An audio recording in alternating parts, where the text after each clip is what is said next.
go all the way back to the beginning. For anybody who wants to adjust it, you've got to change your belief system. What is it that you're believing? What are those base beliefs? Because you can't change your behavior unless you change the rules in the middle. But you can't change the rule until you've identified the belief. So it involves going all the way back to where does that belief system come from? What are the beliefs? You have to name the beliefs, change the rules, and then we've got to have rigor and discipline around it. If someone is sitting here listening to you, listening to your story, thinking, I relate, I'm kind of done with what I've been doing up to now, Brad, and I genuinely want to create change in my life, but I don't even know where to start because I might not have something that drives me like you did. I might not have a vision of my future. I might not have something that is pulling me forward, but I know that where I am now is not for me anymore. What advice would you have for someone like that genuinely doesn't know how to create change yet? So I didn't have a vision for my future. I had a vision for what I didn't want. I had no idea. I had no idea what was going to happen. I did not have a plan. I knew that I didn't want to keep doing that. I was sitting in a restaurant, it was Sunday afternoon, and I looked up at an angle, and at this degree in my line of sight was the architect who had inspired me to become an architect. He was one of my family's closest friends. He was probably in his 70s when I looked at him Sunday afternoon, and he was at his drawing board. And I thought, if I don't do something different about my life, that's going to be me. And I didn't enjoy that sensation. Not that there was anything wrong with it. It was not what I wanted. So when I sat with Charles and I said, I don't want to do this anymore, it wasn't because I had something bigger and better to go to. I had no idea. I just knew I needed the space to work it out. It took a while. How it evolved was I believed in myself. I backed myself no matter what.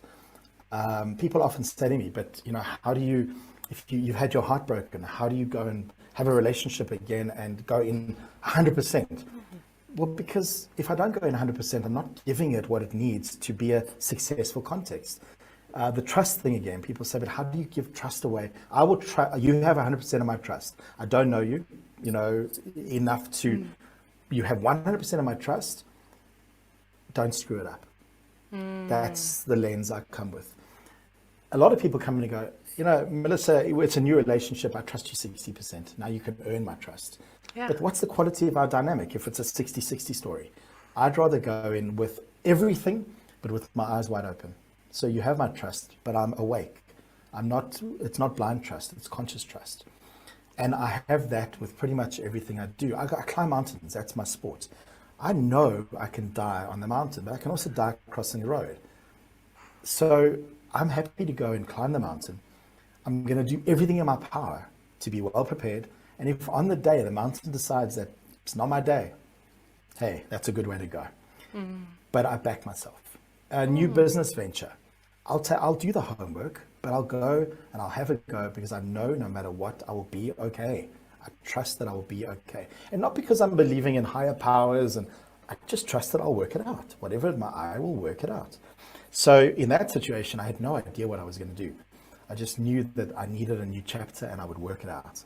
Now that's not for everybody, but the important message there is I knew what I didn't want, and I had to walk towards something uncertain to walk away from what I was certain I didn't want.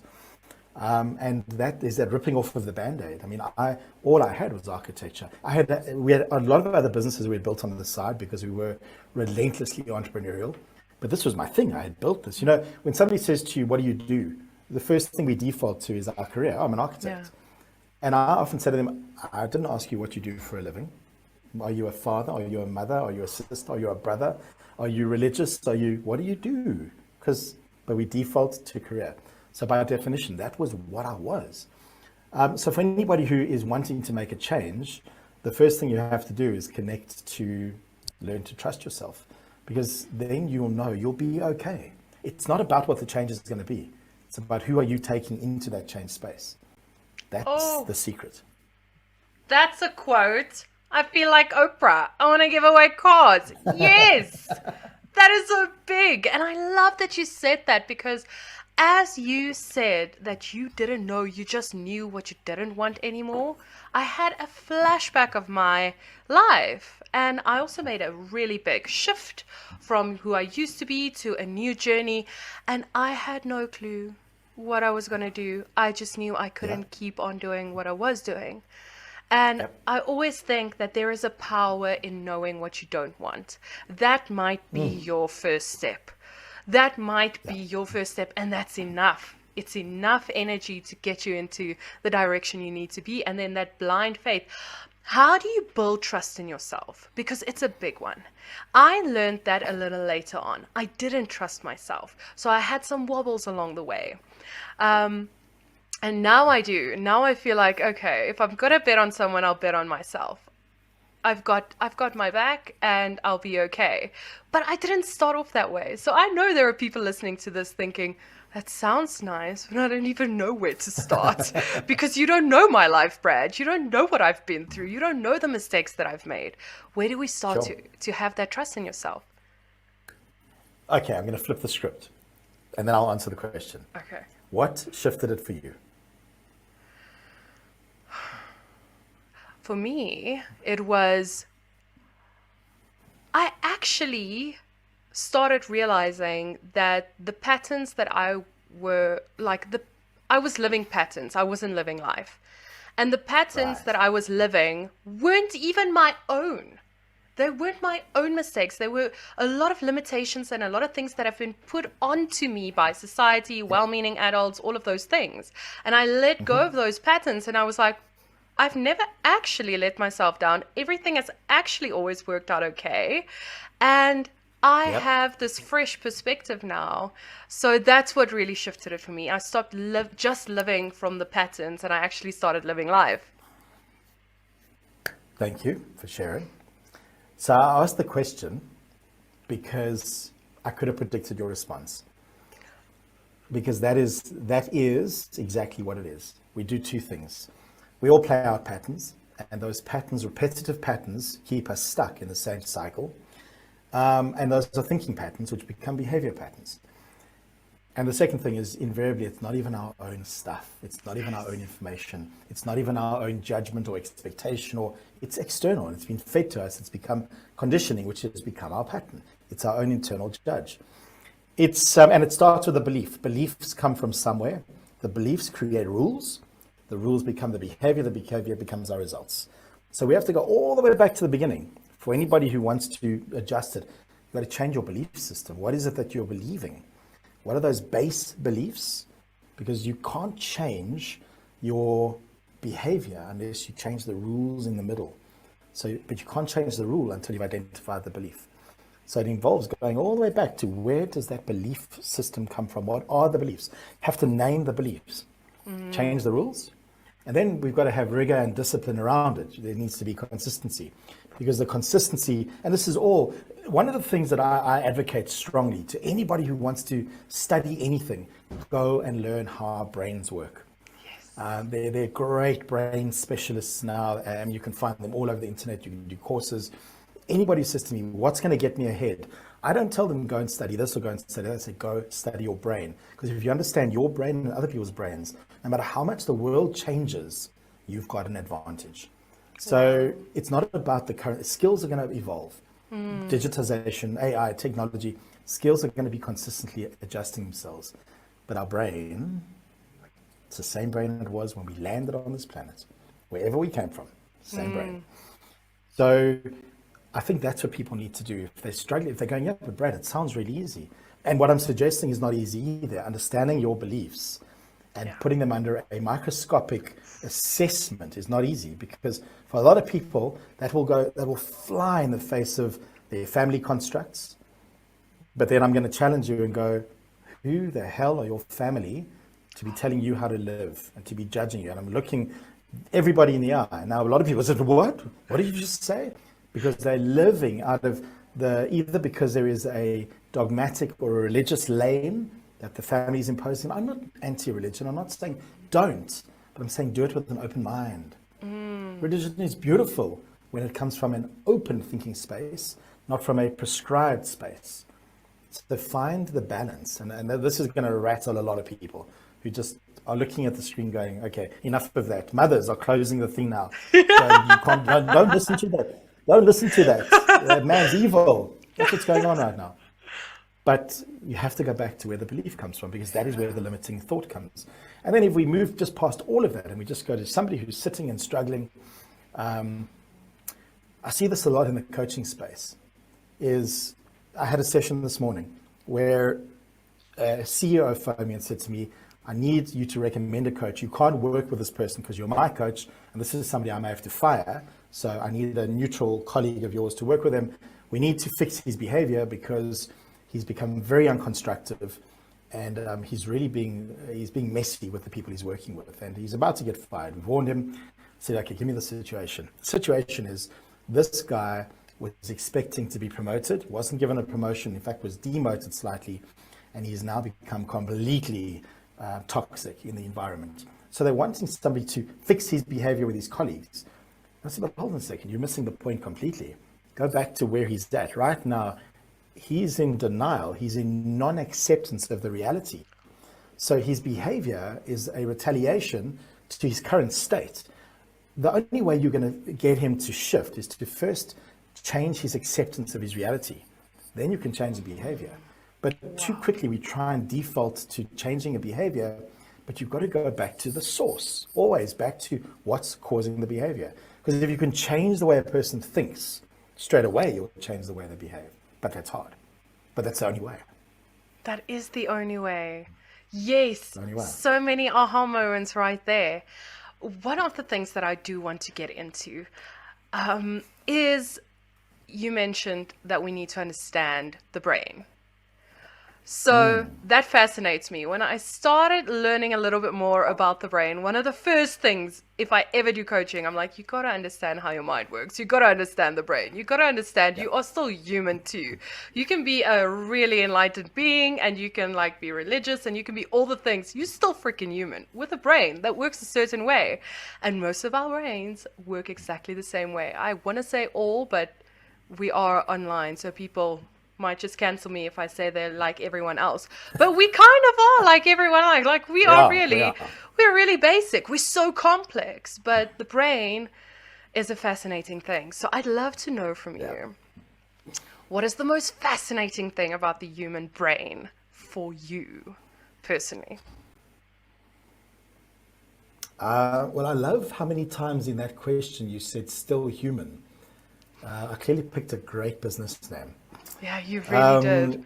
Or I'm a great interviewer, just sliding in that subconscious. Everyone's just going to think, I'm going to buy the book.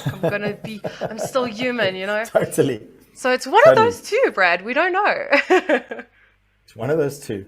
Okay, so what for me is most fascinating about the brain? So firstly, we are all exactly the same. We are, I mean, if you cut our brains open, or if you do an MRI, our brains are all the same. It's the information in the brain that's the problem. When you buy, I'm sitting here at my laptop, and you could buy the same laptop, it'll have the exact same specification. Our brain is just a hard drive. It's just a processing machine. And there are obviously all sorts of debates about what we come in with in terms of DNA. Your brain is your brain.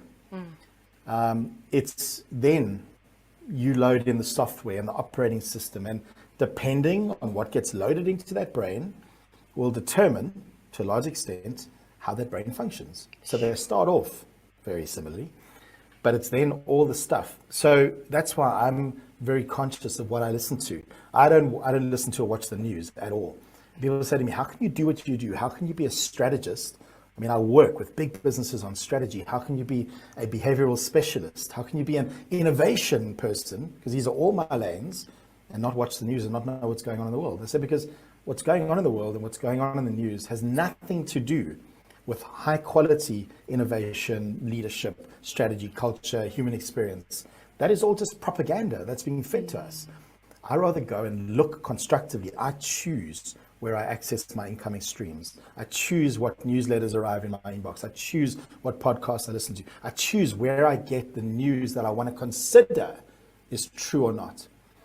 And so for me, the thing that is fascinating about our brain is its ability to process information, to connect the dots, but also the fact that they do become different because of what we feed them.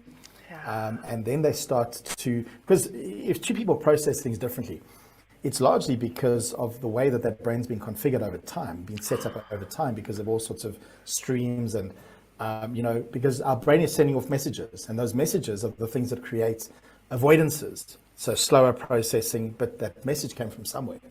So it's when you start to understand that that's the most fascinating thing, is the plasticity of the brain. Our brain is completely plastic, and it can be remolded and reformed. My brain now is a very different brain to the brain it was when I was practicing architecture.